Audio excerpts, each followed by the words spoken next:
This is Brad Coons, and my wife just put the boys to bed. Yeah, it's Prezi. Perfect. Yeah. I know we taking a dub, cause I've been dying to win. We champions. Eyes on the prize, cause I know that it is mine to win. We champions.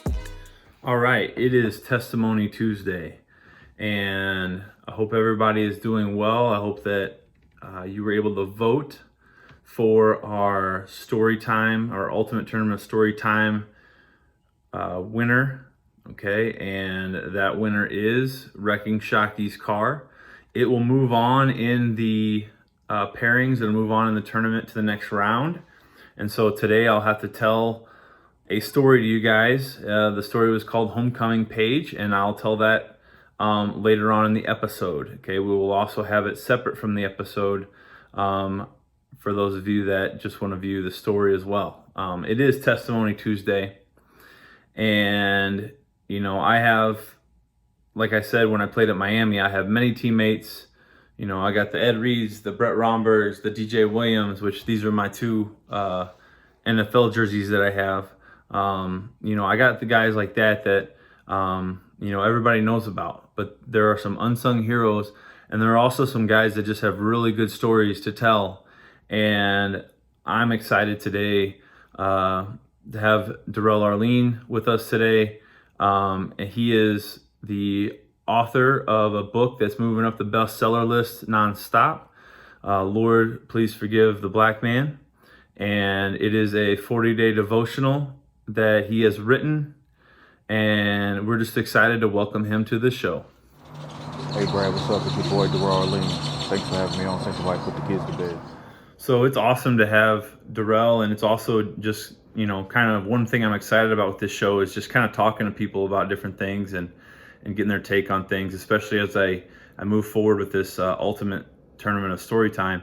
You know, just seeing guys I haven't seen in a while, talking to them, having a reason to talk to them.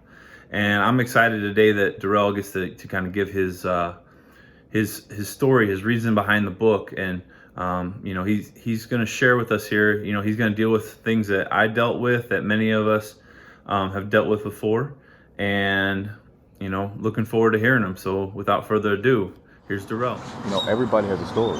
My story is no different from anybody else's story. It's a story of perseverance.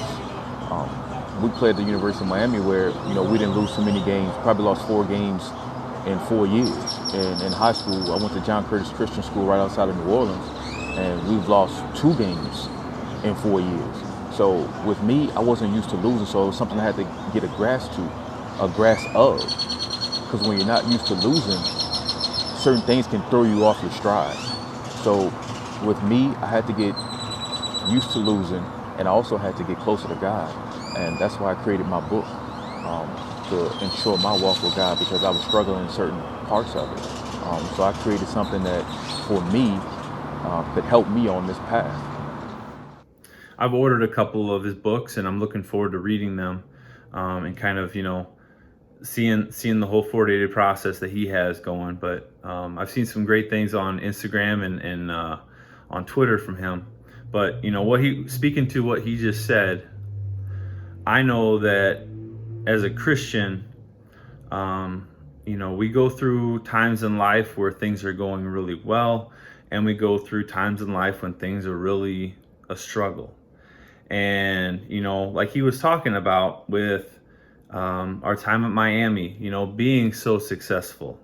Man, it was a great time. Man, we were so disciplined, and we did everything right. We did things for the right reasons, and we had each other's back, and we supported each other, and everybody on the team was equal, and we worked hard together. And that was what kind of formulated that success. But as our sports psychologist at the time, Dr. Kevin Elko would have said, you know, there's this idea of things are really high, okay, a lot of energy, a lot of positivity, a lot of good things going, and then there are things that are low, you know, not a lot of energy, things are being negative, okay? When you're stuck at this high area for so long that you feel almost unstoppable, and something goes wrong and it drops you down, Okay, that drop can be deadly because you're so used to the success, you're so used to the positivity, you're so used to positive outcomes that, sometimes you lose the ability to handle when something bumps up in the road and things aren't going the way you want. I would say that part of our success as a team at Miami was that we were able to handle those things and overcome them. But what happens when you're not with that team? What happens when you're on your own? Football, and I know this is talking about football, but it's talking about life. I mean, when you go to college, when you're in high school, when you go to college for a sport, that becomes part of your life, and that becomes a big part of your life. And when that's not going well, it affects everything else. And so I'm with you on that. The struggle of being successful, but then how are you going to handle when things are not going well? And that's where we have to lean on Christ, lean on God to provide a way for us. And I know that this book's going to be beneficial for a lot of people, and I hope that you guys will check it out. I will have all his information, how to follow him and order the book in the comments. I'm really glad we could have him on today. All right, thanks for having me on your show. Everybody, please pick up my book, Lord, Please Forgive the Black Man, on Amazon, BarnesandNoble.com, for your Kindle, for your Nook, and all platforms where books are sold. And I also want to say something to those young men out there who are struggling. Keep fighting. God has your back. You have a group of brothers out here who are looking to see you succeed. And anything you need, most of us are only a phone call away. So once again, Brad, thanks for having me on your show. Bless up, brother. It's all about the youth.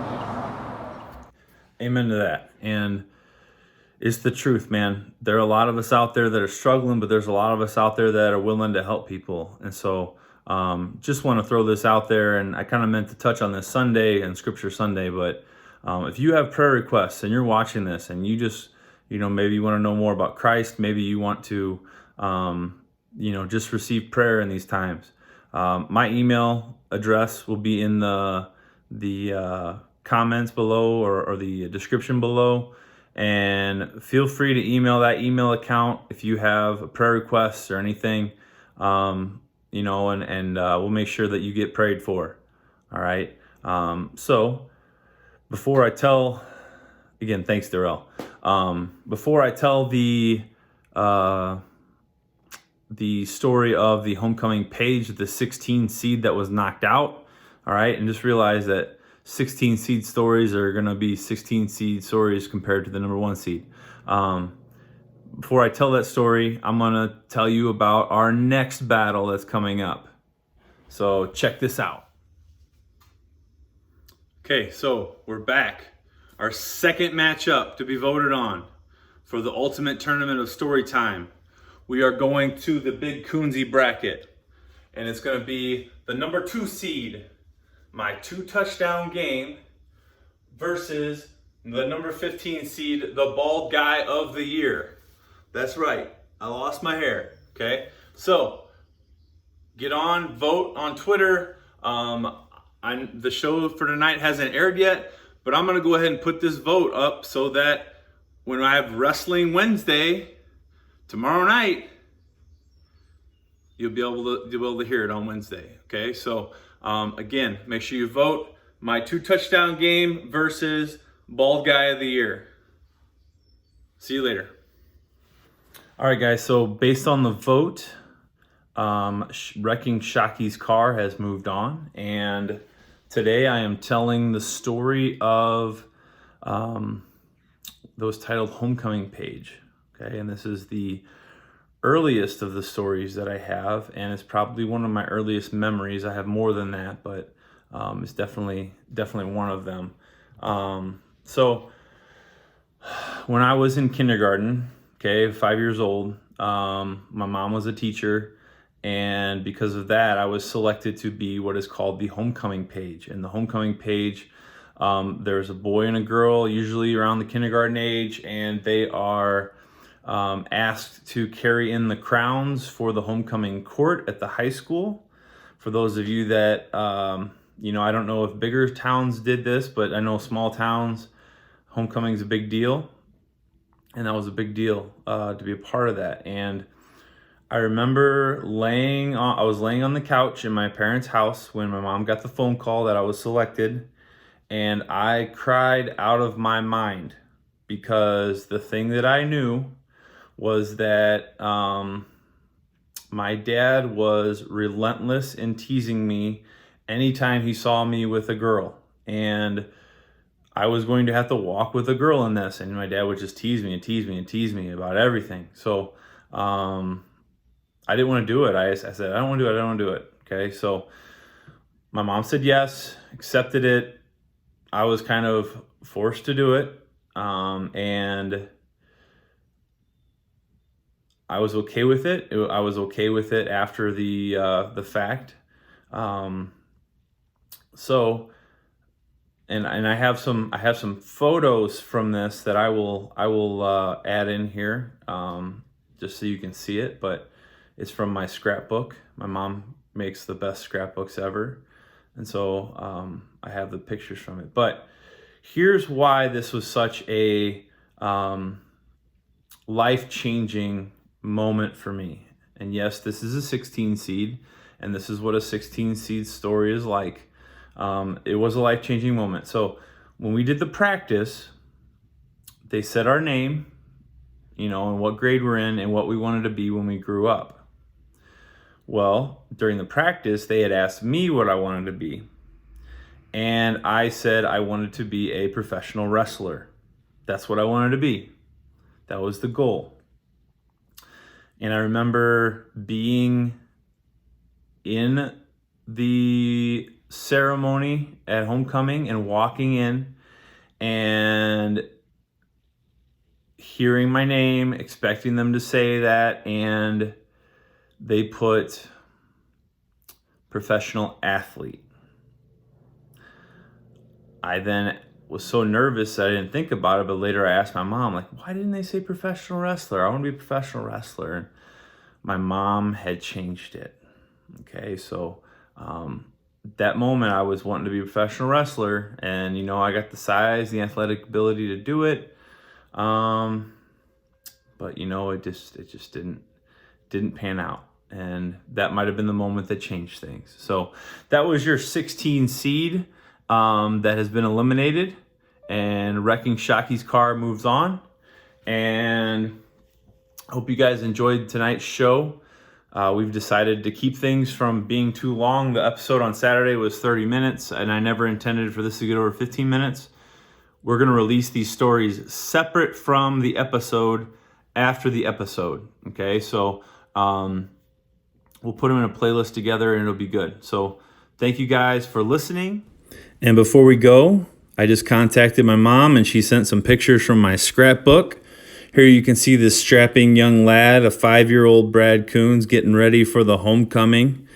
All nervous as get out in that little suit. There I am holding the crown next to my good friend Beth Demery. We were both teachers' kids and really thankful to be there that night, you could tell. And I was nervous as could be as I sat there with the court. So there I am. Man, I was cute. What happened? Anyway, this ties in perfectly into what we're doing tomorrow with Wrestling Wednesday. I will see you then. Yeah, it's present. Perfect. Yeah. I know we taking a dub, cause I've been dying to win. We champions. We champions. Eyes on the prize, cause I know that it is mine to win. We champions. We champions. I know we taking a dub, cause I've been dying to win. We champions. We champions. Eyes on the prize, cause I know that it is mine to win. We champions. We champions. Won so many times, I don't even know what a loss is. 119th Street, y'all know who the boss is. People think they can beat us, well, no offense. Run the routes all you want, but we out here mossing.